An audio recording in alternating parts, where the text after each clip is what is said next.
Suatu hari, Willem jalan-jalan di kota, terus lihat ada cewek jatuh.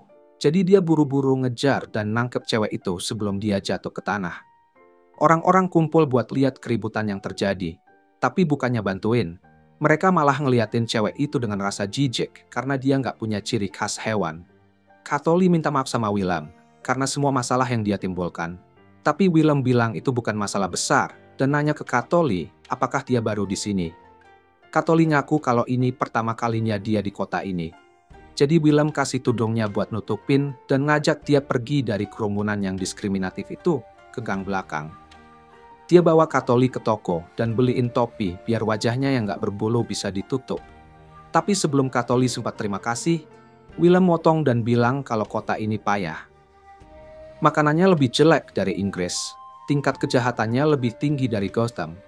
Dan kemungkinan buat dirampok makin tinggi kalau penampilan kita beda sama mereka. Jadi ini bukan tempat yang oke buat turis kayak Katoli.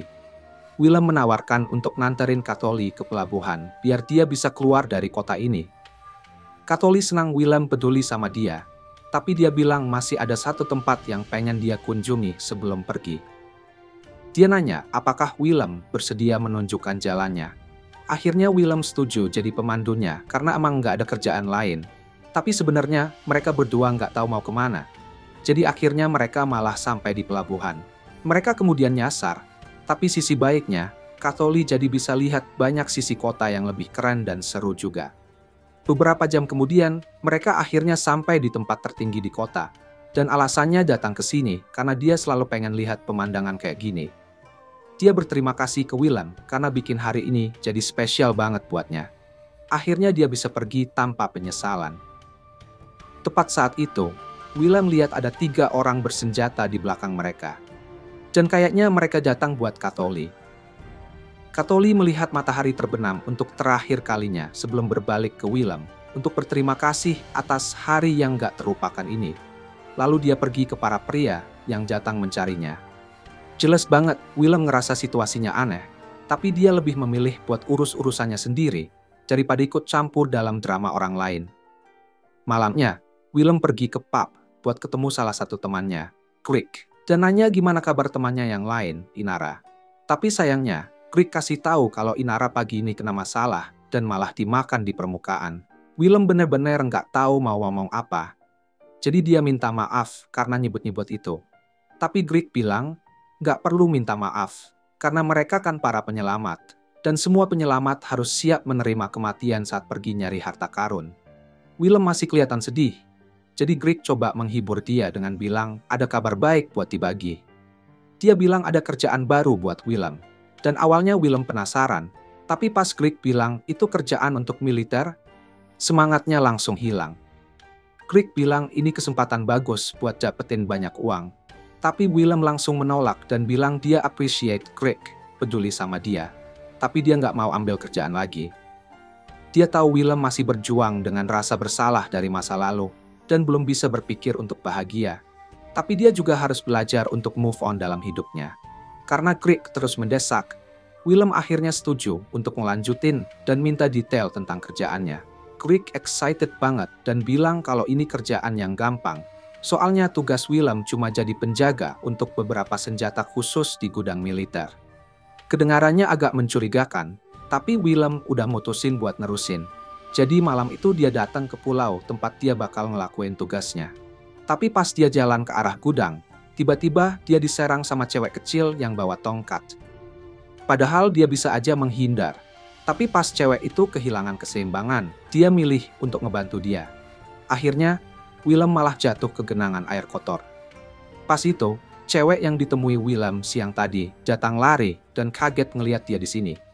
Willem juga kaget ngeliat dia dan kepikiran banyak banget pertanyaan. Tapi sekarang dia basah kuyup dan kotor. Jadi dia pengen bersih-bersih dulu. Willem dibawa ke gudang di mana dia mandi. Tapi setelah itu dia malah jadi makin bingung karena tempat ini kelihatannya terlalu bagus buat disebut gudang. Setelah selesai mandi, Willem pakai baju dan keluar. Tapi horornya, dia nemuin Niklato berdiri di depan pintu. Dia coba bersikap seolah-olah nggak lihat. Tapi Niklato dengan semangat menariknya karena seneng banget bisa ketemu dia lagi. Willem udah berharap bisa menghindari Niklato seumur hidupnya. Tapi sayangnya, dia juga kerja di sini. Jadi Willem bakal terjebak sama dia mulai sekarang. Niklato memutuskan buat ngajak Willem jalan-jalan sedikit dan jelasin kalau gudang ini dikelola barang antara militer dan guild pedagang. Dan dia di sini sebagai wakil dari guild. Jadi jelas Willem adalah wakil dari militer. Dan pribadi, Niklato rasa Willem kelihatan sangat cakep di seragamnya. Tapi pujian dari dia justru bikin Willem khawatir kalau dia bakal memakannya. Niklato tuangin secangkir teh buat Willem dan meyakinkan dia kalau meskipun dia merasa Willem enak, dia adalah yang terakhir dari jenisnya. Jadi dia nggak bakal sabar-sabar langsung lahapnya. Kecuali tentu saja kalau Willem mau ngizinin dia buat makan dia. Niklato benar-benar putus asa. Jadi dia bakal setuju buat melahap satu lengan, satu jari, atau bahkan daging Willem yang juicy. Tapi Willem langsung motong pembicaraan itu. Dia coba ganti topik dan nanya ke Niklato tentang pekerjaannya sebagai penjaga. Tapi dia bilang nggak banyak yang harus dia lakuin. Sebenarnya, 2 penjaga militer sebelumnya aja nggak pernah muncul di pulau ini. Jadi kalau Willem mau, dia bisa bantu atur tempat tinggal di tempat lain. Willem bilang itu nggak perlu. Karena dia sebenarnya berniat buat ngerjain tugasnya. Plus dia juga nggak cukup percaya sama Niklato buat ngizinin dia atur tempat tinggalnya. Niklato nyebut dia jahat karena nggak percaya padanya. Tapi sulit juga buat nyalahin dia. Soalnya Niklato benar-benar suka ngempes orang. Walaupun begitu, Niklato seneng banget Willem mau tinggal di sini. Karena itu artinya dia bisa ngurus Willem lagi. Tapi sementara Niklato lagi ngetok-ngetokin matanya yang imut ke Willem, dia harus ingat kalau waktu Niklato nanya, bisa nggak dia melahap dagingnya? Itu bukan omong kosong. Willem ingat kalau mungkin dia benar-benar maksudnya secara harfiah. Buat memastikan dia nggak dalam bahaya, dia nanya ke Niklato, apakah dia berniat untuk memakannya. Niklato jawab kalau dia pengen nyicip daging Willem dalam lebih dari 1 cara. Tapi dia nggak bakal ngelakuin itu, kecuali Willem ngasih izin. Willem berpura-pura nggak dengar dan malah nanya ke Niklato tentang informasi kerjaannya. Soalnya menurut yang dia tahu, dia disuruh buat ngerawat senjata khusus, tapi dia nggak lihat apa-apa yang kayak gitu di sini. Niklato ngerti kenapa Willem bingung. Jadi dia jalan ke pintu dan buka, nunjukin 4 cewek kecil yang ternyata lagi menguping. Lalu dia bilang kalau inilah senjata khusus yang bakal dirawat Willem. Pagi berikutnya, Willem dikenalin sama semua anak-anak yang tinggal di sini. Dan dia mikir kapan undang-undang tentang pekerja anak dihapus. Soalnya dia nggak paham gimana anak-anak ini bisa dianggap sebagai senjata militer. Walaupun situasinya bisa diperdebatkan secara etika, dia masih tetap jadi penjaga mereka. Jadi Willem berusaha buat bikin kesan pertama yang baik ke anak-anak itu. Tapi entah kenapa, semua anak-anak kelihatan sangat ketakutan sama dia. Jadi setiap kali dia coba mendekat, mereka lebih milih kabur atau ngumpet. Tiba-tiba, Niklato menjilat pipinya dan bilang ekspresi serius di wajahnya, bikin Willem kelihatan sangat enak. Jadi dia nggak bisa nahan diri untuk nyicip. Meskipun agak mengganggu, tindakan Niklato yang nggak pantas, itu bikin Willem dapet ide gimana caranya bikin anak-anak senang. Dia pergi ke dapur, dan anak-anak itu ikut ngikutin buat lihat dia ngelakuin apa. Dan mereka kaget karena Willem bisa masak dengan baik. Setelah selesai, dia nunjukin sendok buat Katholi nyicipin makanan yang dia buat. Tapi dia terlalu malu buat melakukannya. Jadi Nevren yang nyicip, dan dia langsung suka banget. Langkah pertama dari rencana Willem akhirnya selesai. Jadi dia lanjut ke langkah kedua, dan pakai sausnya buat bikin puding enak untuk anak-anak. Sekarang, setelah sebelumnya mereka menghindar, anak-anak itu udah mulai mendekat ke Willem. Beberapa waktu kemudian, dia ada di luar nonton beberapa cewek main-main. Tapi pas mereka ngejar bola, Almeida jatuh dari tebing. Teman-temannya sepertinya nggak terlalu peduli. Jadi Willem langsung lari ke bawah buat ngecek apakah Almeida baik-baik aja. Jelas aja, Almeida nggak baik-baik aja. Tapi dia malah canggung ketawa tentang hampir terbunuh dan berusaha ngambil bola meskipun lagi alami gegar otak yang parah. Willem mulai nyadar ada yang aneh dari anak-anak ini. Jadi setelah ngubatin luka-luka Almeida, dia nanya ke Niklato buat penjelasan yang lebih jelas. Niklato nanya apakah Willem benar-benar mau tahu, karena setelah dia ngasih tahu kebenaran tentang anak-anak itu, dia nggak bakal bisa ngelihat mereka dengan cara yang sama lagi. Willem udah tahu tentang 17 binatang yang berkeliaran di permukaan.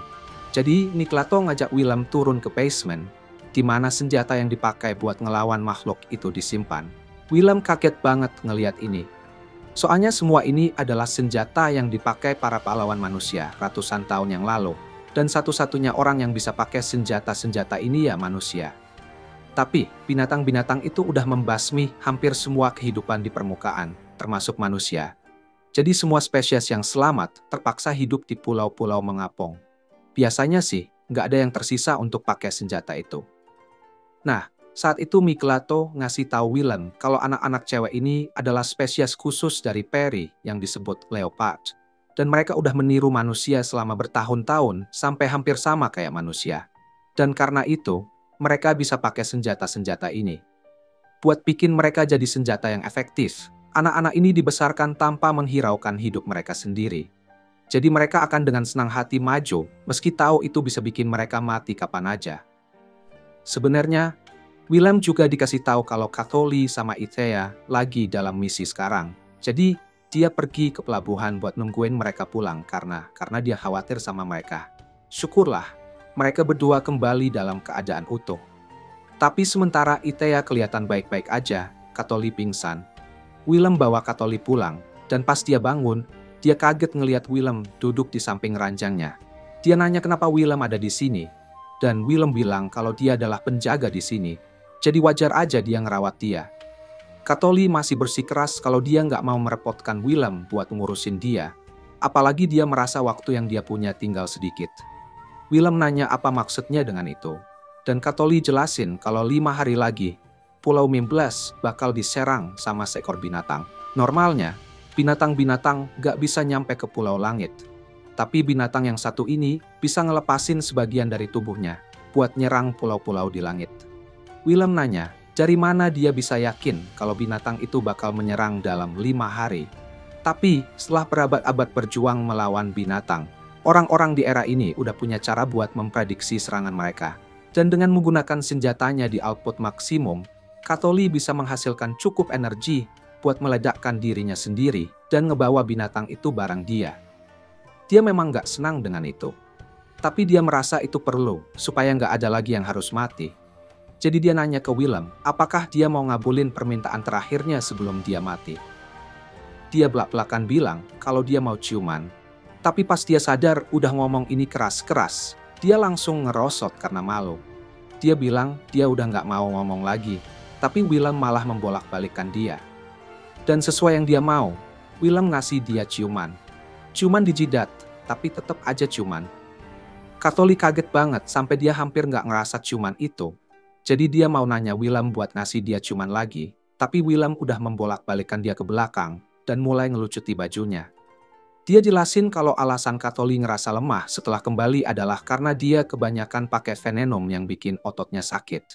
Tapi pijatan yang bagus harusnya bisa bantu. Setelah Catholi jatuh tidur, Willem pergi ke ruangan catatan. Willem pergi ke ruangan catatan untuk nyari apa aja yang bisa bikin Catholi selamat dalam misinya. Tapi tempat ini berantakan banget. Jadi bakal ngabisin waktu juga. Nefron lihat Willem kerja keras, dan dia pengen bantu. Jadi dia nawarin diri buat bantu nyari. Paginya, Catholi akhirnya bangun. Tapi dia langsung ngerasa malu lagi pas ingat bagaimana dia minta Willem cium dia kemarin. Dia berusaha ngelawan rasa canggung itu, dan memutuskan buat bangun dari tempat tidurnya. Tapi pas dia mau keluar mencari Willem, beberapa anak lain bilang kalau Willem lagi tidur sama Nefron. Sebenarnya itu agak benar, tapi mereka bisa aja nyebutnya dengan lebih baik. Soalnya Willem cuma ngizinin Nefron tidur di pangkuannya karena dia udah terjaga semalaman bantuin dia. Catholi nanya apa yang mereka lakuin di sini. Jadi Willem jelasin kalau dia lagi nyari di catatan buat nemuin cara supaya Catholi nggak perlu meledakkan dirinya sendiri selama misinya. Tapi denger ini bikin dia kesal, jadi dia bilang dia nggak butuh rasa kasihan Willem. Ini satu-satunya cara buat mereka ngalahin binatang itu. Dan Catholi udah bulat membuat keputusan untuk melakukannya. Willem lihat kalau dia nggak mau kompromi tentang itu. Jadi dia nanya, apakah dia mau latihan sedikit sama dia supaya dia bisa ngasih bukti tentang pendapatnya. Catholi bingung dengan permintaannya, tapi dia tetap setuju. Meskipun dia ngingetin Willem kalau Perry kayak dia adalah satu-satunya yang bisa pakai senjata Dark dengan baik, Willem cuekin peringatannya, Jadi pertandingan pun dimulai. Katholi niat banget mau ngakhirin dengan sekali ayunan. Tapi 1 detik kemudian dia jatuh langsung wajahnya ke tanah. Dia terus menyerang Willem, dan Willem terus menunjukkan kehebatannya sambil ngasih ceramah tentang betapa naifnya dia tentang senjata Duck. Ini adalah pedang, bukan bom bunuh diri. Jadi fakta kalau dia selama ini berjuang dengan senjata itu tanpa ngerti cara pakai pedang itu bikin Willem kaget. Willem bilang ke dia seharusnya dia bisa belajar buat melawan binatang itu dengan cara yang lebih normal daripada harus menggunakan. Katholi menolak untuk dengerin Willem dan bersikeras kalau meledakkan diri adalah satu-satunya cara buat menjaga semua orang tetap aman. Dia masih berada dalam penyangkalan, tapi Willem bilang kalau dia kalah dari dia, berarti dia sangat kurang teknik. Tapi kekuatan, stamina, dan insting bertandingnya udah cukup bagus. Jadi dia yakin Katholi bisa belajar dan kembali dari misinya dengan selamat. Setelah berhasil membuktikan pendapatnya, Willem pun pingsan. Sementara dia cuma pingsan, Willem ngalamin flashback ke hari di mana dia mengalahkan Ebon Candle. Dan bahkan Ebon Candle kaget bisa ngelakuin hal kayak gini. Tapi Ebon Candle juga ngecek dia. Karena semua mantra yang digunain Willem dalam pertarungan itu pasti bakal balik jadi kutukan. Jadi dia nggak bakal selamat. Meski begitu, Ebon Candle pasti bakal bisa nge-revive dirinya sendiri nantinya. Jadi walaupun Willem mungkin menang dalam pertarungan itu, dia kalah dalam perang. Dan saat Willem mulai menerima takdirnya, dia minta maaf ke temannya, Lilia, Soil, dan Almaria karena nggak bisa melindungi mereka. Beberapa waktu kemudian, Willem bangun di ruang perawatan dengan Niglato yang merawatnya. Dia kelihatan benar-benar khawatir, karena selama Willem pingsan, dia ngeran beberapa tes dan ternyata tubuh Willem hampir hancur. Tapi Willem bilang kalau itu semua gara-gara masa lalunya. Niglatongnya kalau anak-anak cewek lagi nyoba nyelonong masuk, karena mereka juga khawatir sama Willem. Jadi dia ngajak Willem ke samping dan mulai menjelaskan kisahnya. Beberapa tahun lalu, Niglato bagian dari kelompok penyelamat, dan suatu hari di permukaan, dia nemuin seorang pria yang terbuat dari batu dan terperangkap di dalam es. Mereka bawa dia balik ke salah satu pulau langit, buat ngebatalin kutukan yang bikin dia jadi batu. Tapi pas Willem akhirnya bangun, dia jadi kalang kabut karena dia nggak ngerti apa yang terjadi. Akhirnya, mereka berhasil menenangkan Willem supaya bisa ngasih tahu dia tentang keadaan dunia saat ini.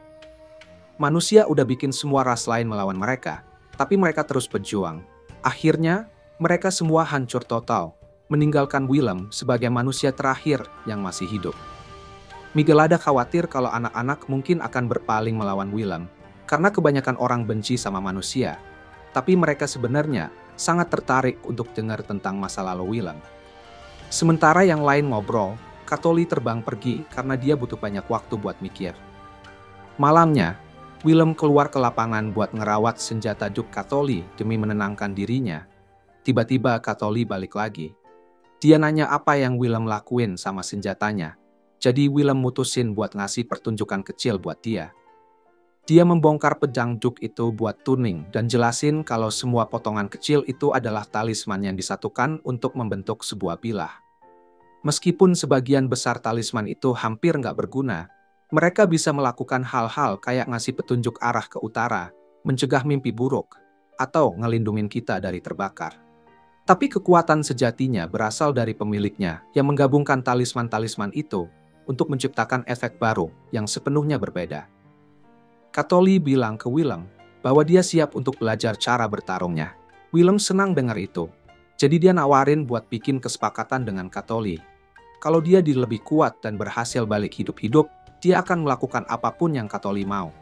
Pas dengar ini, Katholi duduk dan mau bilang sesuatu. Tapi Willem udah tahu apa yang mau dia bilang. Jadi dia bilang kalau Katholi nggak boleh minta apapun yang nggak senonoh. Katholi sedikit kecewa. Tapi dia udah punya permintaan lain dan bilang kalau dia mau Willem masakin kuah untuknya kalau dia berhasil balik hidup. Tapi dia butuh bantuan Willem supaya bisa bertahan hidup. Dan Willem dengan senang hati mau ngelatih dia. 2 minggu udah lewat sejak Katholi sama yang lainnya pergi dalam misi. Dan mereka belum dengar kabar tentang anak-anak itu. Jadi Willem mulai cemas kalau mereka mungkin udah tewas di medan perang. Milata bisa lihat kalau dia khawatir. Jadi buat ngebuang pikirannya dari kekhawatiran itu, Dia nanya, apakah Willem mau ngerjain pekerjaan kecil buat dia. Salah satu cewek kecil, Tiat, harus cek kesehatan di pojok ruangan. Jenderal Lucha buat pemeriksaan rutin. Jadi Willem sama Tiat naik pesawat udara dan berangkat ke sudut Pulau de Lucha. Perjalanan memakan waktu sehari penuh. Tapi pas mereka akhirnya sampai, Tiat kelihatan sangat senang karena dia suka banget lihat tempat-tempat baru. Willem nanya, apakah dia mau jalan-jalan sebentar karena dia jarang datang ke sini. Tapi Tiat menolak, karena ini adalah perjalanan yang serius. Jadi dia nggak mau ngelakuin hal konyol kayak jalan-jalan. Meskipun begitu, Willem bisa tahu kalau Tiat cuma mau berusaha terlihat dewasa. Jadi dia nyaranin kompromi dan bilang kalau dia mau lihat-lihat sambil jalan ke rumah sakit bareng. Tiat senang banget dengar ini. Jadi mereka berdua mulai ambil rute yang indah menuju rumah sakit. Dan Tiat menikmati setiap landmark yang mereka lewatin. Mereka bahkan lihat ada air mancur dengan legenda urban yang bilang pasangan yang datang ke sini bakal bahagia selama 5 tahun. Meskipun sepertinya legenda itu nggak berfungsi untuk cowok yang baru aja ditampar. Tiba-tiba, mereka dengar keributan di pasar. Jadi mereka pergi ke sana dan lihat ada 2 preman. Mereka ngerusak kandang kelinci. Mereka terus teriak-teriak tentang pembinasaan. Tapi Willem sebenarnya nggak mau ikut campur. Jadi pas para preman itu mau kabur dari polisi, dia cuma ngerjain mereka supaya jatuh dan ninggalin mereka buat ditangkap polisi. Udah mulai larut malam, jadi Willem bilang ke Tiat kalau mereka perlu mulai pergi ke rumah sakit. Meskipun dia kecewa karena nggak bisa bersenang-senang lagi, dia tetap nyemangatin dirinya dan masuk buat pemeriksaan. Sementara Tiat masih diperiksa, dokternya datang ke Willem dan bilang kalau Tiat baik-baik aja, dan itu berita baik. Tapi Willem masih nggak ngerti apa tujuan dari pemeriksaan ini. Jadi dia nanya ke dokter buat penjelasan. Dokternya menjelaskan kalau nggak semua peri bisa pakai senjata Dug. Jadi mereka yang bangkit kemampuannya dibawa ke sini buat pemeriksaan dan toning supaya bisa jadi prajurit peri. Beberapa waktu kemudian, Tiat udah selesai dengan pemeriksaan. Tapi dia harus tinggal di sini semalam supaya bisa dituning, apapun itu maksudnya. Perawat bilang ke Willem kalau prosedur ini bakal selesai sebelum siang besok. Jadi, Willem nanya ke Tia, apakah dia baik-baik aja tinggal di sini sendirian.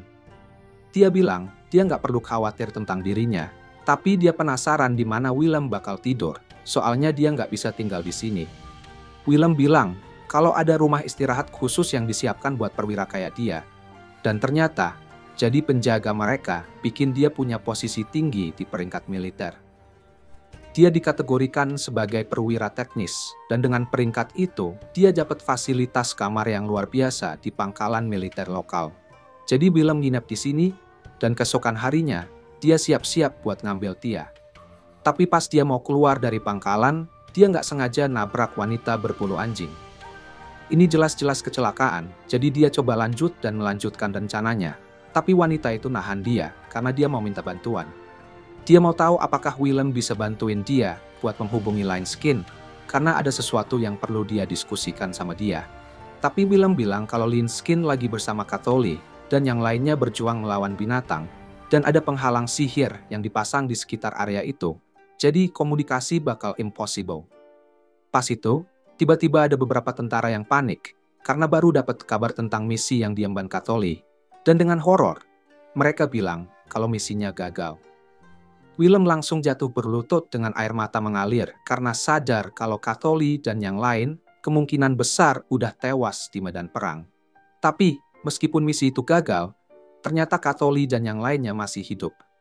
Begitu Willem lihat mereka, dia langsung lari buat memeluk Katoli secepat mungkin.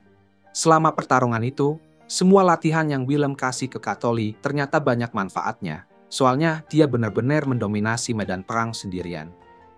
Jadi misi itu udah di jalur yang benar buat berhasil. Tapi tiba-tiba muncul binatang kedua yang lebih kuat dari ancaman awal. Jadi Lime Skin perintahin semua orang buat mundur dan menyatakan misi ini gagal karena udah nggak ada cara untuk menang lagi. Tapi Katoli menolak untuk menerima itu karena dia udah janji sama Willem kalau dia bakal menang dan balik hidup-hidup. Jadi biar mereka nggak kalah sama binatang itu, dia siap-siap untuk maju lagi sendirian. Tapi pas dia mendekat, dia mulai lihat visi menakutkan yang bikin dia berhenti. Akhirnya mereka terpaksa mundur juga, dan mereka harus menghancurkan seluruh pulau buat ngeluarin binatang itu. Tapi Willem senang banget mereka semua kembali dengan selamat. Lemeskin memuji Willem karena latihan yang dia kasih ke Katoli, karena itu benar-benar bikin perbedaan dalam kemampuan bertandungnya. Tapi Katoli kayaknya nggak terlalu bahagia dengan semua itu, karena dia merasa bertanggung jawab atas kegagalan misi. Dia pikir mereka bisa nyelamatin pulau kalau dia meledakkan diri seperti yang direncanakan awalnya. Tapi Nesrim bilang kalau dia udah ngelakuin itu, binatang kedua yang muncul pasti tetap maksa mereka buat ninggalin pulau. Jadi mereka semua yang berhasil kembali hidup adalah hasil terbaik yang mungkin. Katoli setuju kalau Nesrim punya poin yang bagus. Tapi di luar itu, dia nanya kenapa Nesrim selama ini duduk di pangkuan Willem. Nesrim bilang dia ngelakuin itu supaya Willem merasa lebih baik. Tapi sebenarnya, dia cuma suka duduk di pangkuannya Willem. Tiba-tiba, Fear masuk ke ruangan dengan panik karena dia punya urusan mendesak yang mau dibicarakan sama Limskin. Dia nunjukin surat dari kelompok yang dikenal sebagai Kesatria Pembinasaan, dan mereka mengancam bakal membunuh ayahnya, wali kota, karena mereka nggak suka sama kebijakan baru yang dia buat. Wali kota lagi berusaha menciptakan undang-undang yang mencegah diskriminasi berdasarkan ras seseorang. Tapi Kesatria Pembinasaan benci ide itu, jadi mereka bakal ngelakuin apapun buat menghentikannya.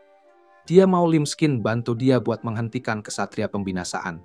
Tapi sayangnya, Limskin bilang dia nggak bisa bantu. Posisi dia sebagai perwira militer dengan pangkat tinggi, berarti dia nggak boleh terlibat dalam konflik politik apapun. Tapi dia tahu seseorang yang mungkin bisa bantu Fia. Dia lihat ke Willem dan mau minta bantuan, tapi Willem langsung motong dan bilang dia nggak mau ngelakuin itu. Fia mulai merayu Willem buat mau pikir ulang, tapi dia cuekin dan mulai pergi karena dia masih harus jemput Tiaat. Fia terus ngikutin Willem, nyoba meyakinkan dia buat bantu berhentiin Kesatria Pembinasaan. Tapi seberapapun Fia percaya kalau dia ada di pihak yang benar, Willem nggak bisa sembarangan pergi ngelawan mereka, cuma karena mereka ngirim surat ancaman. Akhirnya, mereka semua sampai di rumah sakit buat jemput Tiaat. Dan Tiaat kelihatan baik-baik aja, meskipun dia udah trauma permanen, karena semua jarum suntik yang mereka gunakan padanya. Karena mereka masih ada waktu sebelum pesawat udara mereka tiba buat bawa mereka pulang, Willem mutusin buat lanjutkan tur mereka, supaya Tiaat bisa bersenang-senang sedikit lebih lama. Fia masih ngikutin grup ini selama ini, tapi sementara dia masih mau Willem bantu dia juga sangat mencintai kota ini, jadi dia berhenti minta bantuan dan menawarkan buat ngasih mereka tur di Corna di Lusa. Sementara Fia nunjukin mereka sekitar kota, Willem nyadar kalau ada seseorang yang udah ngikutin mereka sejak lama, dan dia ngerasa nggak enak tentang ini, jadi dia nanya ke Fia apakah dia bisa bawa mereka ke tempat wisata yang lebih sepi. Fia nggak ngerti kenapa dia mau pergi ke tempat yang nggak populer, tapi dia nurutin permintaannya dan ngebawa mereka semua ke sebuah sumur harapan tua di gang belakang. Begitu mereka jauh dari keramaian, orang-orang yang ngikutin mereka muncul. Dan ternyata mereka adalah Kesatria Pembinasaan. Dan mereka bilang mereka di sini buat menculik Fia supaya bisa memeras wali kota untuk mundur. Willem nggak bisa bertindak sebelumnya karena nggak ada alasan yang cukup kuat. Tapi usaha menculik seseorang di siang bolong bikin dia punya alasan yang kuat buat terlibat sekarang. Dia mulai ngalahin para Kesatria Pembinasaan satu persatu dan ninggalin mereka buat ditangkap polisi. Jadi masalah Kesatria Pembinasaan ini bisa dibilang udah kelar. Setelah itu, dia dan para cewek berangkat ke pelabuhan supaya mereka bisa pulang. Tapi pas di gerbang, Willem nemuin seorang pria yang nungguin dia. Pria itu bilang, ada seseorang yang mau ketemu Willem, tapi Willem lagi nggak interested sama yang namanya pertemuan sekarang. Begitu pria itu nyebut nama Sowong, Willem terpaksa setuju buat ketemuan. Setelah perjalanan panjang, para cewek akhirnya kembali ke rumah. Dan Niglato senang banget lihat mereka kembali utuh, dan bukan dalam potongan-potongan. Tapi, Katoli kelihatan nggak dalam mood yang baik. Dia udah berencana buat ngejut Willem dengan pulang dengan selamat. Tapi kejutan itu udah rusak, dan sekarang Willem bahkan gak ada di sini buat merayakannya. Sementara itu, sang bijak, Sowong, lagi dibawa ke ruang pertemuan dan dikasih tahu kalau ada seorang pria yang nungguin dia yang bisa tuning senjata Dok. Sowong awalnya gak percaya, soalnya cuma ada satu pria yang bisa tuning senjata Dok, dan dia udah lama mati. Tapi, dengan kaget, Dia ngeliat pria itu duduk tepat di depannya. Willem senang banget bisa ketemu Sowong lagi setelah sekian tahun. Dan Sowong punya banyak pertanyaan yang mau dia tanyakan. Jadi mereka duduk untuk saling bercerita. Willem menjelaskan kalau dia udah terbuat dari batu di permukaan selama 500 tahun. Tapi dia ditemukan dan dihidupkan kembali. Willem penasaran gimana Sowong masih bisa hidup setelah 500 tahun berlalu. Sowong nunjukin masa energi gelap yang berputar di dadanya, di mana seharusnya ada jantung. Pada hari pertempuran terakhir mereka, Sowong mati bersama Emisa. Tapi sebelum dia mati, dia kasih kutukan ke dirinya sendiri supaya tetap hidup. Sekarang, dia nggak bisa lagi mati karena cedera atau usia tua, dan dia juga nggak bisa menganggap dirinya manusia lagi. Tapi meskipun dalam keadaan seperti itu, Sowong sebenarnya cukup bahagia dengan kehidupannya. Jadi dia nggak mau Willem merasa kasihan padanya. Willem senang banget temannya yang dekat masih hidup. Tapi dia cukup terkejut bahwa Emisa malah yang mati dalam pertempuran itu. Karena dia yakin kalau siapapun yang bisa selamat dari bencana itu, pastinya adalah Emisa. Willem, Sowong, dan Emisa dulu sering bareng-bareng. Mereka hampir nggak terpisahkan pas masih kecil. Willem senang banget bisa reminiscing dengan teman lama, tapi Sowong dalam dilema karena dia nggak tahu harus ngapain sama Willem sekarang. Willem adalah satu-satunya orang yang bisa tuning senjata Duck. Jadi dia cocok banget buat posisi penjaga. Tapi Sowong juga pengen banget ngasih Willem posisi lebih tinggi di militer. Willem sih nggak terlalu peduli sama posisinya di militer, jadi dia bilang ke Sowong dia harus nunggu sampai lain kali karena dia udah janji sama Katholi. Dan dia berencana balik secepatnya buat memenuhi janji itu. Tapi sebelum Willem bisa pergi, Sowong bilang ada seseorang yang pengen dia kenalin. Jadi dia bawa Willem sampai ke Pulau Dua. Sementara itu, di rumah, Katholi masih menderita karena visi-visi menakutkan itu, dan sepertinya semakin parah. Di Pulau Dua, Sowong ngenalin Willem tapi dia segera mengenali kalau ini adalah Ibon Candle yang sama yang dia bunuh 5 tahun yang lalu.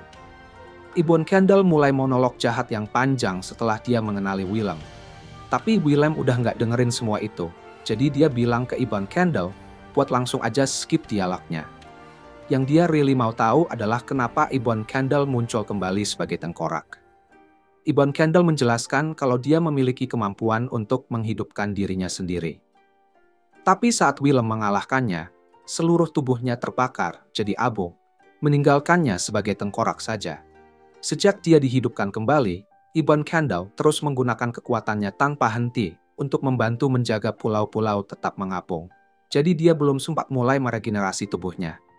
Berkat kekuatan gabungan Ibon Candle dan Sowong, mereka berhasil mengangkat beberapa pulau ke langit dan menjaga mereka tetap mengapung agar penduduk bisa melarikan diri dari binatang-binatang itu.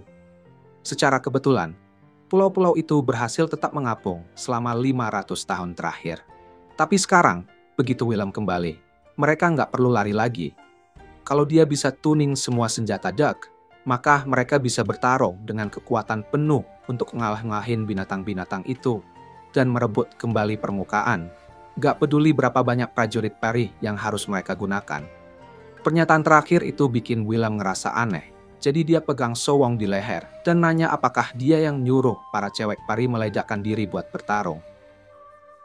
Sebagai pembelaan, Sowong bilang dia nggak punya pilihan lain, soalnya peri adalah satu-satunya yang bisa pakai senjata Duck. Dan meskipun itu emang benar, Willem tetap nggak setuju dengan ide mencoba merebut kembali permukaan dengan menggunakan peri sebagai senjata sekali pakai. Sowong sadar kalau metodenya mungkin kelihatan kejam, tapi anak-anak cewek itu sebenarnya nggak benar-benar hidup juga. Dia punya kemampuan nekromansi, yang bikin dia bisa ngasih tubuh pada hantu-hantu yang berkeliaran dengan penyesalan yang tersisa. Dan sebagai hantu, mereka nggak punya rasa takut akan kematian. Jadi mereka aja jadi kandidat yang sempurna untuk bertarung dengan senjata Duck. Walaupun kalau salah satu dari mereka pakai terlalu banyak energi sekaligus atau terlalu sedikit, mereka nggak bisa bertarung.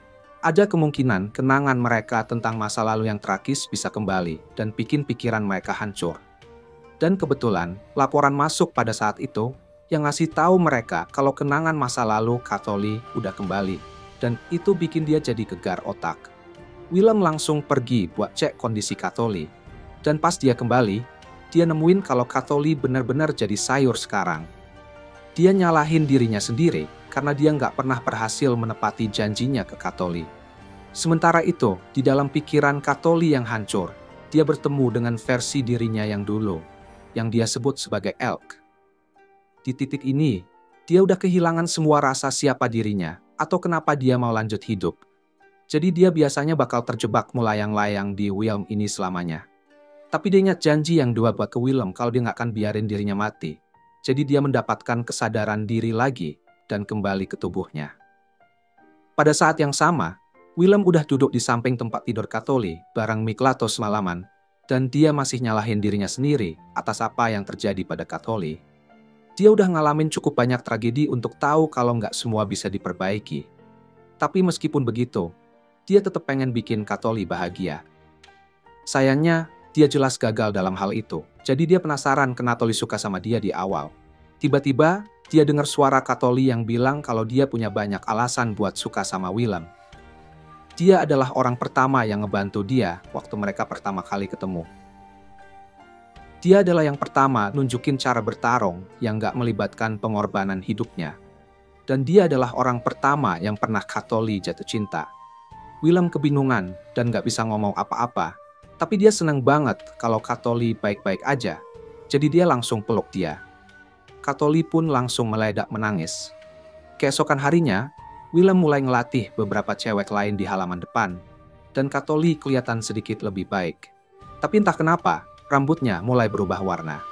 Di tempat lain, di salah satu kapal pengawas permukaan, dua prajurit Pari, Moff dan Ron, lagi di kamar mereka sementara Ron lihat beberapa buku kuno yang mereka temuin di ekspedisi terakhir.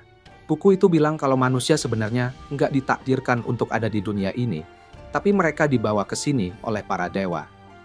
Dan akhirnya, manusia menciptakan binatang dalam upaya yang salah arah, yang berujung pada kehancuran dunia permukaan. Itu semua yang bisa Ron baca dari buku itu, karena dia nggak terlalu paham bahasa kuno manusia. Tapi sebelum dia bisa menarik kesimpulan, ada ketukan di pintu, dan ternyata itu adalah Glick. Dia ngenalin diri ke mereka berdua, dan bilang kalau dia adalah seorang penyelamat. Kembali di gudang, semuanya senang banget lihat kalau Kathleen udah bukan sayur lagi. Tapi karena ini adalah kali pertama seorang peri pulih dari gangguan pikiran, dia pengen ngelakuin beberapa tes ke Kathleen buat memastikan kalau dia benar-benar baik-baik aja. Niklato ngejalanin beberapa tes darah ke Kathleen, tapi meskipun setelah tes itu, dia masih belum punya ide tentang apa yang terjadi sama Kathleen. Kathleen nanya, apa ada yang salah dengan dirinya? Tapi Niklato bilang kalau nggak ada yang salah secara khusus dengan tubuhnya. Satu-satunya hal yang jadi perhatian adalah waktu Niklato ngejalanin tes darah perak untuk mendeteksi roh. Nggak ada reaksi sama sekali dari darah Kifali. Sebenarnya, peri itu teknisnya adalah roh. Jadi seharusnya darah Kifali harusnya langsung berubah jadi hitam. Tapi karena itu nggak bereaksi sama sekali, secara ilmiah, Kifali sekarang udah nggak jadi peri lagi. Kifali nanya, apakah itu juga alasan rambutnya berubah warna? Tapi Niklato nggak bisa konfirmasi hal itu. Dia perlu ngejalanin beberapa tes lagi. Tapi buat sekarang, dia bilang ke Kifali supaya nggak perlu khawatir, karena tubuhnya benar-benar sehat. Tapi dia ngingatin Kifali supaya jangan dulu pakai senjata teduknya untuk sementara waktu, karena nggak ada yang tahu reaksi apa yang bakal terjadi di tubuhnya. Kifali ngerti, tapi dia nggak yakin mau ngapain kalau dia nggak boleh bertarung. Jadi Niklato nyaranin dia coba bikin Wilm jatuh cinta padanya. Lagi pula, dia juga udah hampir ngaku ke Wilm semalam. Jadi kalau dia mau Wilm tetap sama dia selamanya, dia harus serius dalam hal ini. Kathleen mutusin buat ikutin saran Niklato dan mulai belajar ngejalanin pekerjaan rumah tangga, berharap ini bisa bikin Wilm deket sama dia dan ngeliat dia sebagai bahan istri. Sementara dia lagi ngerjain itu, Wilm sama Niklato pergi buat ngadain pertemuan dengan Limeskin. Limeskin sekarang lagi dalam masa penangguhan karena upaya pertahanan yang gagal bareng Kathleen. Tapi dia pengen bahas tentang apa yang bakal mereka lakuin soal tanggung jawab Kathleen. Saat ini, Kathleen secara genetik nggak bisa dianggap sebagai peri. Tapi menurut protokol militer, dia masih dalam tugas aktif. Jadi bakal ada masalah kalau dia dipanggil untuk beraksi. Niklato nanya ke Limeskin apakah dia bisa ngelakuin sesuatu buat ngehapus Kathleen dari daftar tugas buat sementara waktu. Dan biasanya dia bisa. Tapi kalau ada perintah dari seseorang yang lebih tinggi pangkatnya, dia nggak bisa berbuat apa-apa. Tiba-tiba, Willem dapat ide dan nanya ke mereka berdua, apakah mereka tahu sang bijak, Sowong. Mereka jawab kalau semua orang tahu dia, karena dia adalah orang yang paling berpengaruh di militer. Jadi Willem bilang ke Niglato buat nulis laporan yang secara khusus nyebut nama Willem, dan bilang kalau dia mau diberi wewenang penuh atas Kifali. Dia yakin Swolong bakal setuju buat itu, supaya bisa baik-baik sama Willem lagi. Tapi masih ada masalah buat nemuin seseorang yang bisa menggantikan Kifali. Soalnya Aethia dan Ren gak bisa ngadepin ancaman sendirian dan sisa cewek-cewek lainnya belum siap buat bertarung. Niglato ngasih tahu Willem kalau sebenarnya ada 2 peri lagi yang aktif bertugas, Moff dan Ron. Tapi mereka lagi ditugasin di kapal penyelamat sebagai pengaman. Namun saat kita cek Moff dan Ron, kita lihat kalau kelompok penyelamat yang mereka jaga lagi diserang oleh seekor binatang. Tentara biasa coba nembakin binatang itu, tapi peluru mereka sama sekali nggak ngaruh. Jadi binatang itu mulai membantai mereka satu persatu. Rick, yang udah pernah berurusan sama binatang kayak gini, langsung narik salah satu tentara ke tempat berlindung dan ngingetin dia buat diam, karena binatang ini bereaksi terhadap suara dan gerakan. Jadi, kalau semua orang tetap diam dan gak bergerak, mereka bakal baik-baik aja. Sayangnya, kapten yang bodoh itu mutusin buat nyalain kapal untuk ninggalin semua penyelamat dan kabur.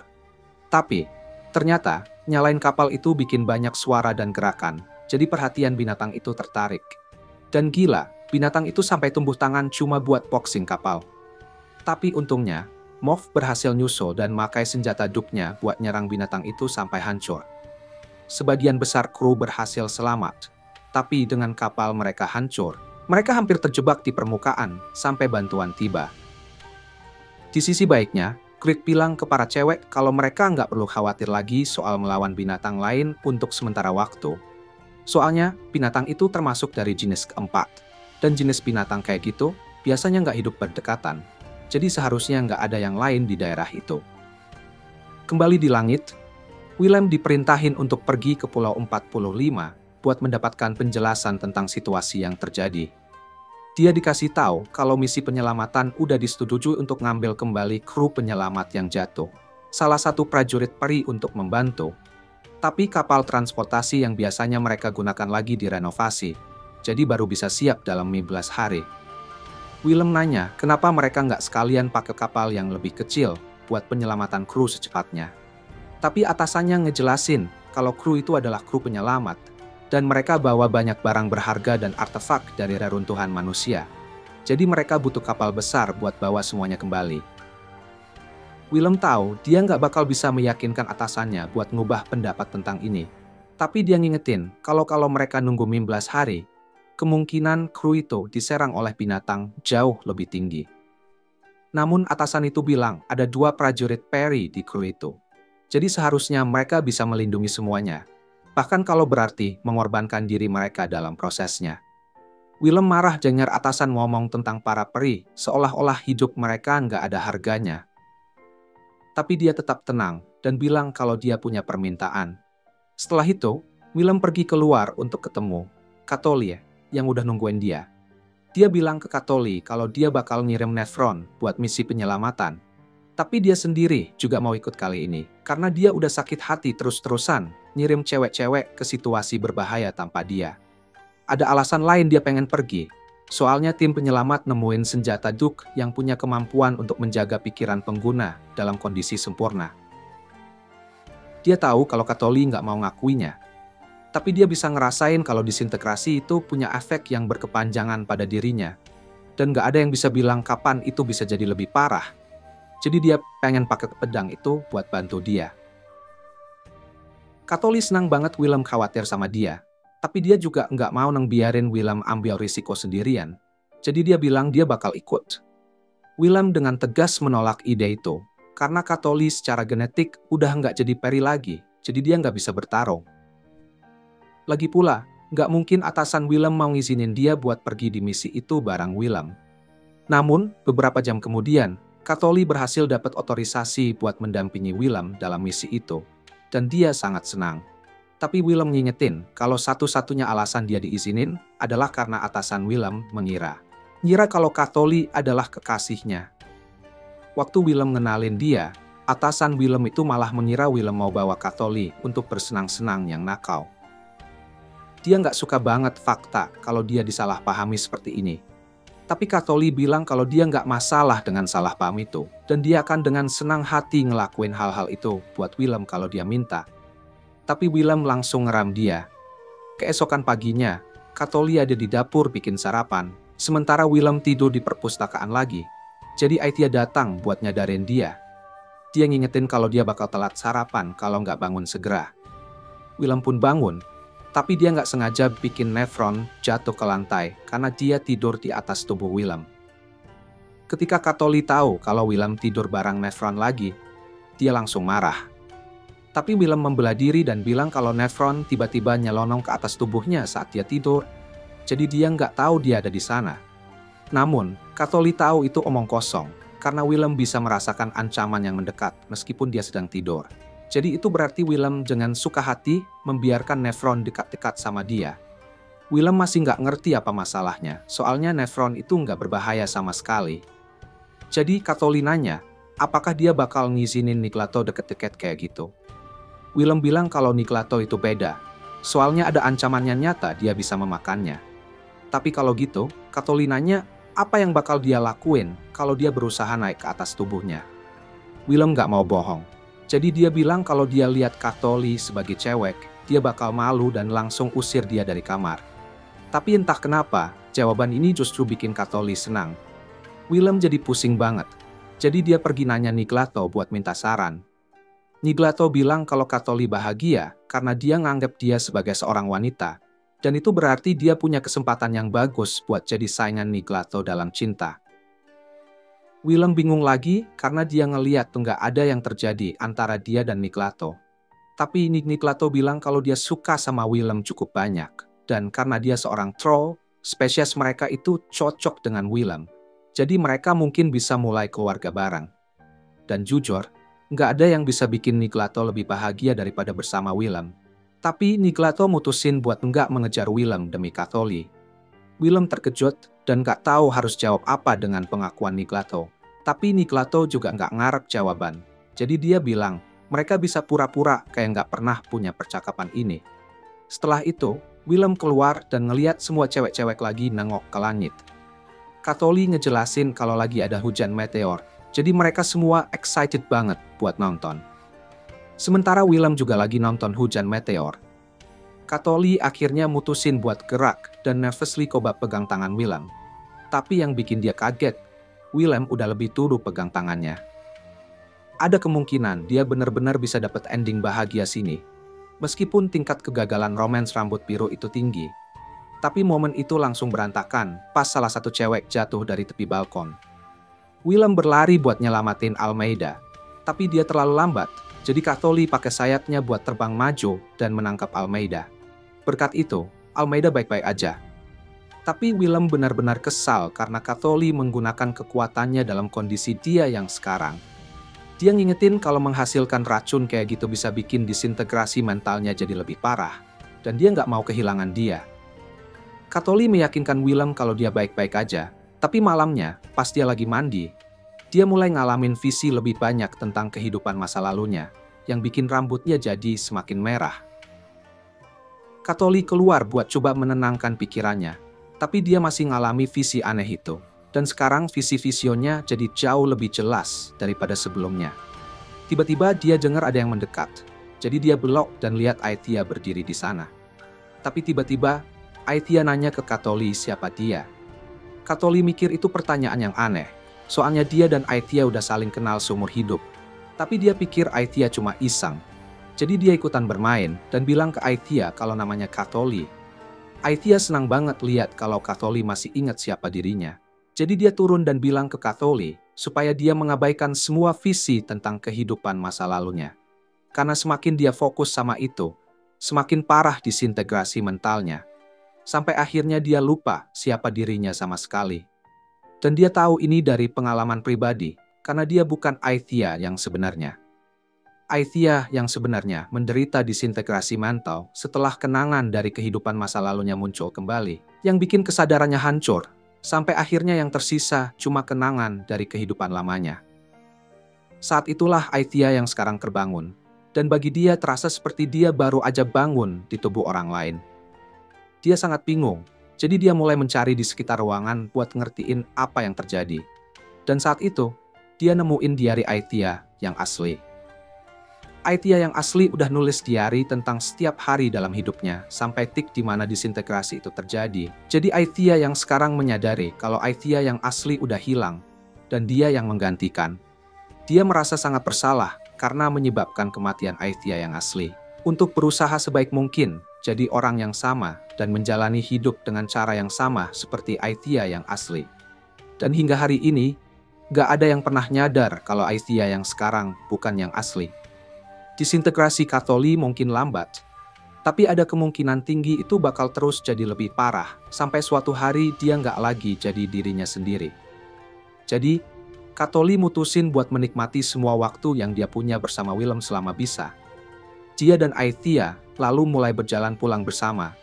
Dan Aithia nanya, apakah itu nggak mengganggu Catholi kalau Aithia yang asli udah pergi. Tapi bagi Catholi, Aithia adalah orang yang sama yang selalu dia kenal dan cintai. Jadi dia bakal selalu jadi temannya. Keesokan paginya, Catholi kelihatan penuh energi saat dia berlari-lari di lorong sambil bersih-bersih. Niglato keluar buat lihat apa yang bikin ribut, dan dia kaget pas ngeliat rambut Catholi yang jadi semakin merah. Dia tahu ini adalah tanda yang buruk, tapi karena Catholi berusaha untuk tetap positif, dia nggak ngomong apa-apa dan justru puji warna rambut baru Catholi. Catholi udah nerima kenyataan kalau disintegrasi mentalnya mungkin bakal jadi lebih parah. Jadi sekarang, dia pengen hidup sepuasnya. Beberapa saat kemudian, Willem lagi minum teh bareng Niglato dan Catholi, dan dia sedikit khawatir tentang misi penyelamatan. Dia nanya apakah North dan Ron bakal baik-baik aja, soalnya mereka udah terjebak di permukaan cukup lama, dan mereka mungkin harus banyak berhadapan dengan binatang. Tapi Niglato bilang mereka seharusnya baik-baik aja, apalagi militer lagi kerja keras buat siap-siapin kapal buat misi penyelamatan ini. Sementara itu di Champ, North nyadar kalau Ron masih begadang baca buku kuno itu. Jadi dia datang duduk di sampingnya. Dia nanya, apakah Ron udah berhasil menerjemahkan lebih banyak teks dari buku itu? Jadi Ron bilang kalau dia nemuin sesuatu tentang apa yang dilakukan manusia di permukaan. Tapi North sebenarnya nggak terlalu tertarik sama itu. Jadi dia ketiduran di bahu Ron. Larut malam, Willem masih terjaga ngurusin rencana untuk misi penyelamatan.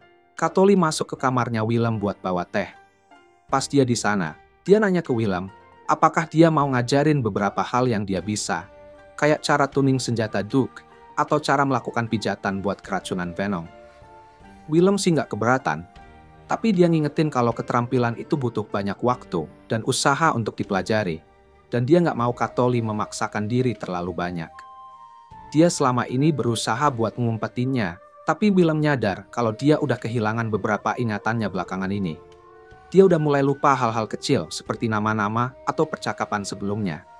Tapi begitu dia dapetin senjata Duke Lapid, dia yakin mereka bisa menghentikan pikiran Catholi dari memburuk. Keesokan paginya, kapal udah siap. Jadi Willem, Nevren, dan Catholi siap-siap buat berangkat dalam misi penyelamatan. Begitu mereka sampai di Champ Tim Saldar, mereka ketemu North dan Ron. Dan sementara semua anggota kru yang terluka lagi dimuat ke kapal penyelamat, Ron menyapa Nevren dan Catholi, soalnya udah lama sejak terakhir kali mereka bertemu. Senang banget bisa ketemu mereka lagi. Tapi Ron agak bingung dengan warna rambut baru Catholi, dan juga kenapa ada pria asing di antara mereka.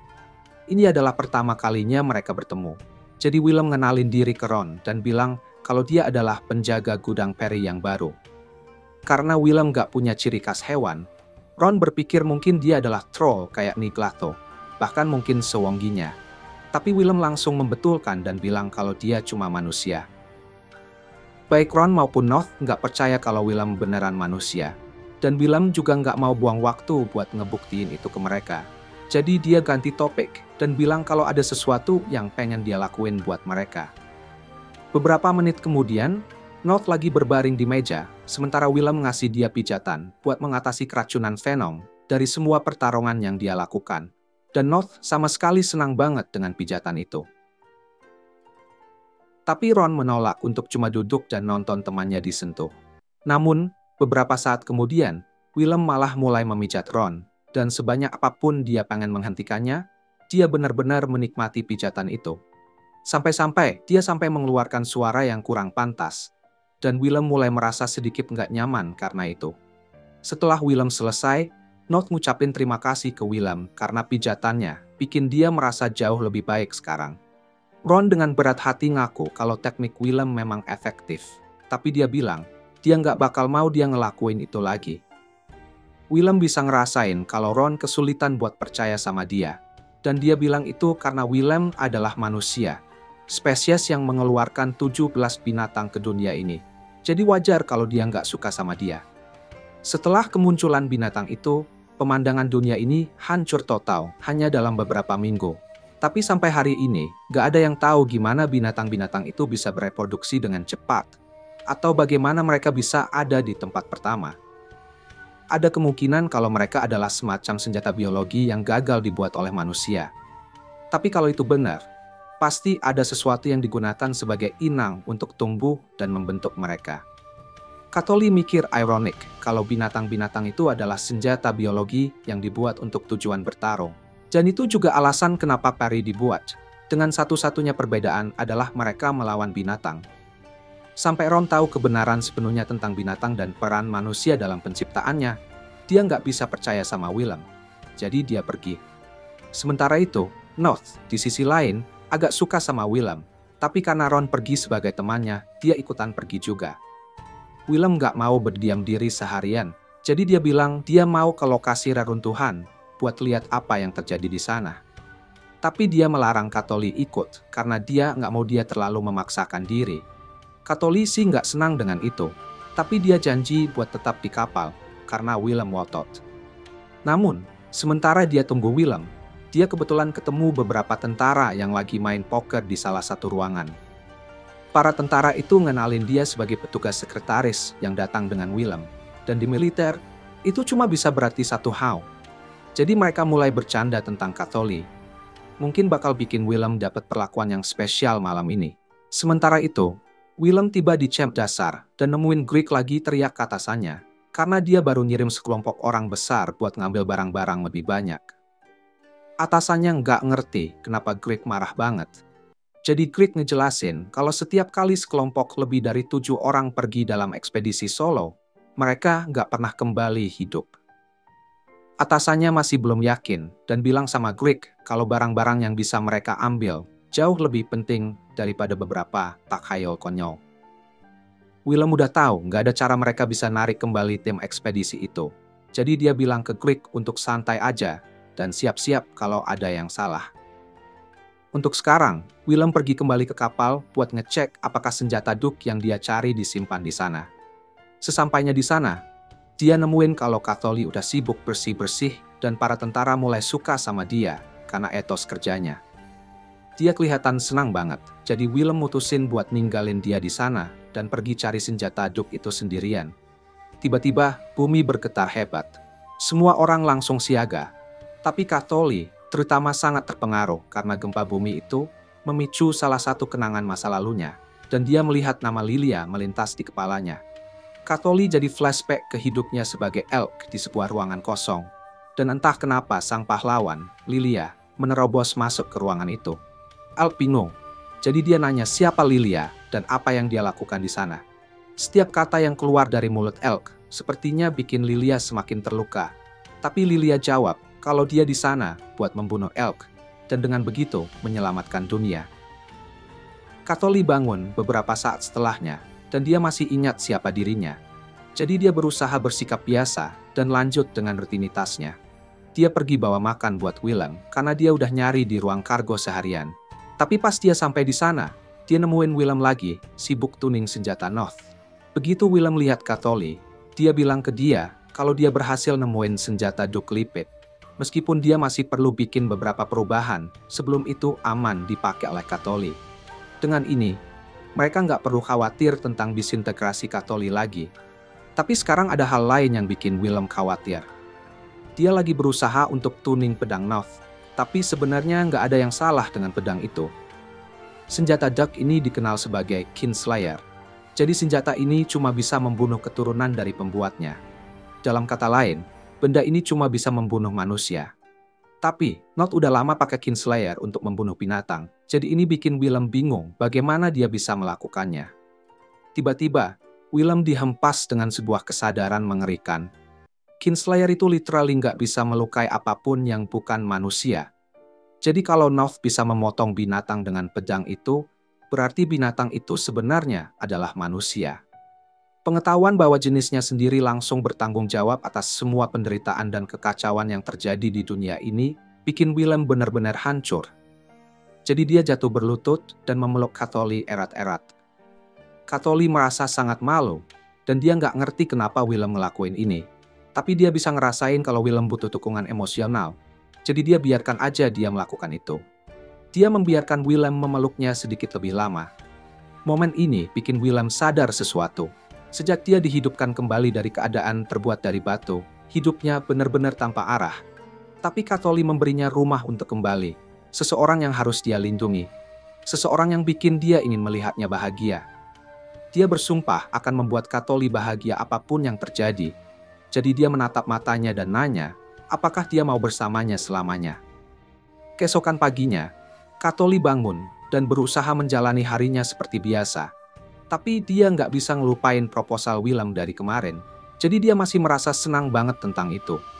Di siang harinya, dia jalan-jalan bareng Willem, dan suasana di antara mereka berdua jadi canggung banget setelah proposal yang Willem buat kemarin. Akhirnya, Willem memecah keheningan dan bilang ke Katholi kalau dia serius tentang ingin menikah dengannya. Tapi Katholi udah tahu itu dan bilang dia akan selalu ada di sampingnya. Tapi sebelum bisa ngomong lebih jauh, mereka dipanggil oleh Grieg karena dia punya sesuatu yang mau ditunjukkan kepada mereka. Menurut legenda ini, dunia ini dulunya adalah rumah para dewa. Semua dewa itu hancur setelah mereka mencoba memusnahkan umat manusia. Yang pertama adalah Danau Carmen, diikuti oleh kuku Jade, dan terakhir ada Ebon Candle.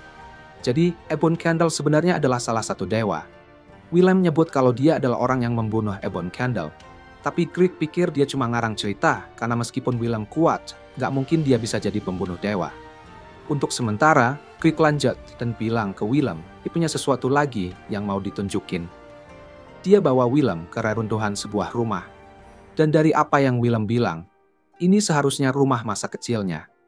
Willem mulai mengalami flashback ke masa lalu dan orang-orang yang dia tinggalkan, dan dia dipenuhi dengan penyesalan mendalam karena nggak pernah bisa kembali ke rumah mereka.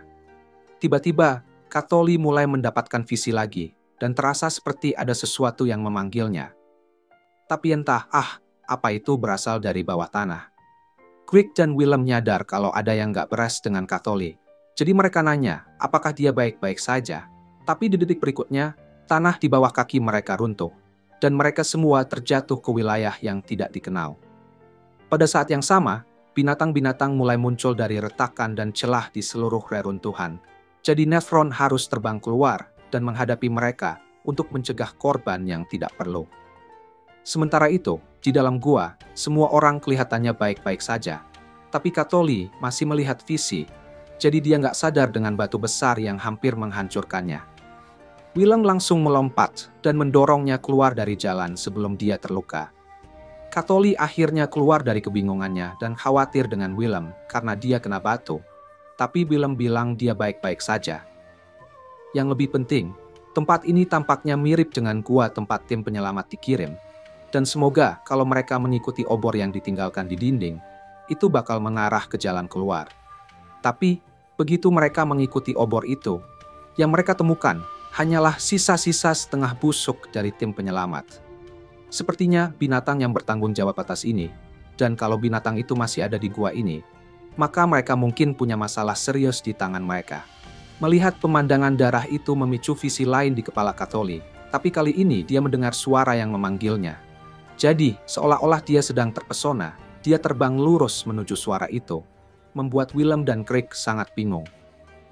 Mereka mengikuti dia melalui gua sampai dia tiba di sebuah ruangan besar dengan kristal es di tengahnya.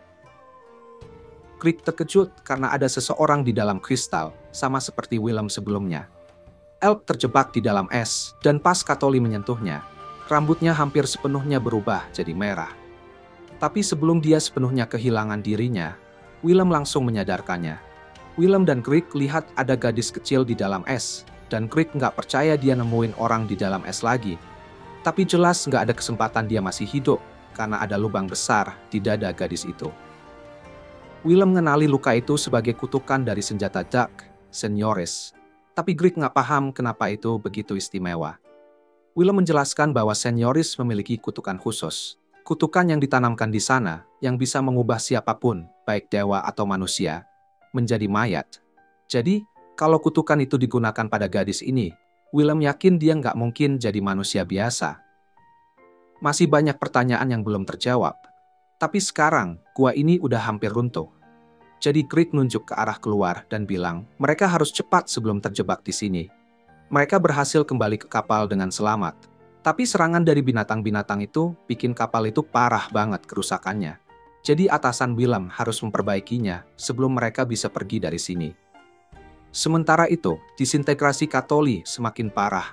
Jadi dia jadi benar-benar nggak responsif. Di dalam kepala Katoli, dia ketemu Elk lagi. Dan Elk senang bisa melihatnya.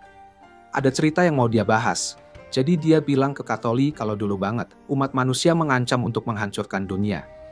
Jadi 3 dewa memutuskan untuk meninggalkan pasukan untuk menumpas mereka. Tapi, umat manusia berhasil memenangkan perang setelah seorang pahlawan manusia membunuh pemimpin para dewa. Jadi nggak ada lagi yang bisa menghentikan manusia. El adalah pemimpin para dewa, tapi dia juga menjelaskan kalau dia adalah jiwa asli Katoli. Pari seperti Katoli dibuat menggunakan jiwa anak-anak yang terlalu muda untuk nyadar kalau mereka sudah mati. Jadi keberadaan Katoli itu basically seperti mimpi. Dengan kata lain, tinggal masalah waktu aja sebelum dia benar-benar memudar dari keberadaan. Tapi Elk suka sama Katoli, jadi dia membawanya masuk ke sini untuk melestarikan ingatannya. Sementara itu, di luar, binatang-binatang lagi menyerang kapal. Jadi North dan Ron terpaksa harus menghadapi mereka. Tapi ada jauh lebih banyak binatang daripada yang mereka perkirakan. Jadi mereka mungkin gak bisa selamat dari situ. Atasannya Willem berhasil memperbaiki mesin kapal. Jadi dia bilang ke semua orang untuk bersiap-siap terbang segera, supaya mereka bisa kabur dari binatang-binatang itu. Tapi sayangnya, binatang-binatang itu berhasil menerobos kapal. Jadi orang-orang yang ada di dalam sekarang ada dalam bahaya serius. Mereka coba melawan balik dengan senjata. Tapi salah satu dari mereka langsung dipukul dan ada lubang besar di dadanya. Dan yang lainnya juga hampir mengalami nasib yang sama. Tapi untungnya, Nephron tiba-tiba muncul dan memotong tentakel binatang itu. Dia ngelawan semua serangan binatang itu sebelum nyerang balik dan memotongnya jadi 2. Begitu semuanya beres, dia jatuh berlutut karena kelelahan. Tapi dia nggak punya waktu buat istirahat. Karena binatang-binatang itu mulai regenerasi dan menyerang lagi. Sementara itu, Willem masih di sisi Katoli.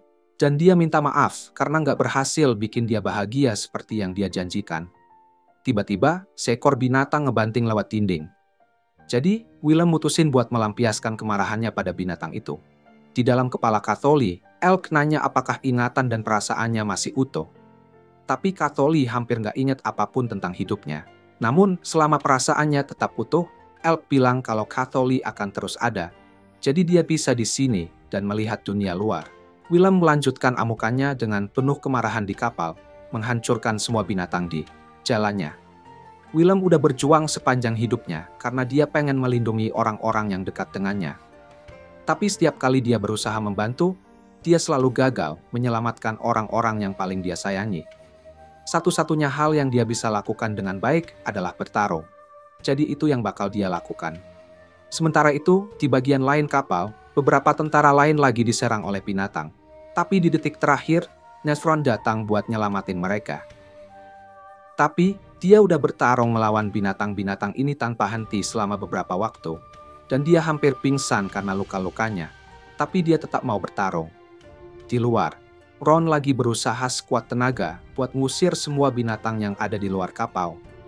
Tapi saat dia lagi fokus, binatang itu berhasil nyerang dari belakang dan menahannya, sementara satu binatang lagi mendekat untuk membunuhnya. Ron desperately berusaha keluar dari cengkeraman binatang itu. Tapi apapun yang dia lakuin nggak berhasil. Jadi dia nutup matanya dan nunggu kematian. Tapi di detik terakhir, Willem datang dan mengalahkan binatang yang menahan Ron sebelum menangkapnya. Dan menendang binatang lainnya dari kapal. Dia nanya ke Ron apakah dia baik-baik saja. Tapi Ron lebih tertarik buat nyari tahu gimana Willem bisa nyelamatin dia. Willem mulai jalan lagi buat terus bertarung. Tapi dia udah mengalami luka parah. Jadi dia terjatuh di dek setelah beberapa langkah. Ron bawa dia ke tempat berteduh supaya aman. Dan beberapa menit kemudian, Willem sadar kembali. Tapi dia nolak buat istirahat meskipun cuma sedetik. Ron coba nahan dia dan bilang kalau dia bakal ngebunuh diri sendiri kalau dia pergi lagi keluar. Tapi Willem gak dengerin dia. Bertarung adalah satu-satunya hal yang dia bisa lakukan dengan baik.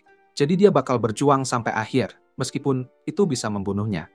Tapi sebelum dia pergi, dia ngingetin Ron supaya jangan terlalu banyak pakai kekuatannya, karena semua pertarungan ini bisa bikin peri manapun mendekati overdosis racun. Dari dalam pikiran Katholi, dia ngelihat Willem berjalan melalui kapal dengan keinginan untuk mati, dan dia nggak suka dengan itu. Jadi dia bilang ke Elk kalau dia punya permohonan. Elk udah tahu apa yang bakal dikatakan Katholi, jadi dia jelas-jelas menolak. Katholi bilang kalau dia udah janji sama Willem buat selalu ada di sampingnya. Ditambah lagi ada sesuatu yang masih perlu dia bilang sama dia. Elk coba ngingetin Katholi buat nggak ngelakuin itu. Soalnya kalau dia kembali, dia bakal memudar sepenuhnya. Semua ingatan, semua perasaan, Katholi sebagai keseluruhan bakal berhenti ada. Katholi nggak suka Ida menghilang selamanya. Tapi dia lebih benci Ida Willem mati sendirian. Jadi dia mau kembali ke Willem tanpa mempedulikan konsekuensinya. Kembali di kapal, Nevron masih bertarung melawan binatang-binatang itu. Dan dia masih bertahan, tapi penumpukan venom mulai bikin pikirannya juga terdisintegrasi. Jadi dia terjatuh ke dalam peti. Dia mulai kehilangan kendali atas tubuhnya. Dan dia tahu nggak ada cara dia bisa selamat dalam keadaan ini. Jadi dia menyerah untuk mencoba mempertahankan level venomnya. Dan langsung menyerang untuk membunuh binatang itu. Setelah itu, Nevron tergeletak kejang di tanah. Dan yang lebih buruk lagi, salah satu mesin kapal meledak. Kapal itu terbalik dan Nevron hampir jatuh. Para tentara pengen nyoba nyelamatin dia. Tapi Nevron bilang kepada mereka untuk menjauh karena dia udah lewat batas venomnya. Jadi kapan saja dia bisa meledak. Dia jatuh dari kapal dan menerima kematiannya. Tapi di detik terakhir, Willem menangkap tangannya untuk menyelamatkannya. Dia nggak mau kehilangan siapapun lagi hari ini. Jadi dia bilang bakal menarik Nevron kembali ke atas. Dan dia bisa lihat betapa kerasnya dia berusaha. Tapi Nevron bilang kalau dia nggak layak. Dia mungkin bakal meledak sebentar lagi. Dan kalau itu terjadi, seluruh kapal ini bakal hancur. Jadi, sebanyak apapun dia pengen tetap di samping Willem, dia harus melepaskan. Willem nonton Nevron jatuh ke kematiannya. Tapi dia nggak mau biarin semuanya berakhir seperti ini. Jadi, meskipun itu bisa bikin dia kehilangan nyawanya, dia bakal pastiin untuk menyelamatkannya. Sementara itu, Katholi perlahan-lahan berjalan menuju lubang di dinding dan ngambil senjata Duke North yang terluka. North coba ngingetin Katholi supaya nggak ngelakuin apa yang dia mau lakukan, karena kalau dia pergi ke bawah, dia pasti bakal mati. Tapi, Katholi siap menerima itu karena dia udah ngerasain kebahagiaan sejati. Jadi nggak ada yang lain yang penting sekarang. Dia melompat dari kapal dan mulai terbang ke arah Willem dan Nevron buat nyelamatin mereka. Dan sebelum mereka jatuh ke tanah, dia berhasil meredam jatuhnya dengan sayapnya. Willem dan Nevron kaget lihat Katholi. Nggak ada waktu buat ngobrol, karena masih ada gerombolan binatang yang harus dihadapi. Katholi mengaktifkan senjata Duke-nya dan menerjang ke arah kerumunan buat satu pertarungan terakhir. Saat dia bertarung, dia teringat semua kenangan indah yang dia punya dengan Willem. Mungkin hidupnya nggak sempurna, tapi Willem bikin dia merasa istimewa. Jadi dia nggak ingin mengubah apapun tentang itu. Dan saat binatang itu menembus tubuhnya, dia membuka gerbang perinya dan melepaskan ledakan racun yang besar, membunuh semua binatang di area itu, termasuk dirinya sendiri.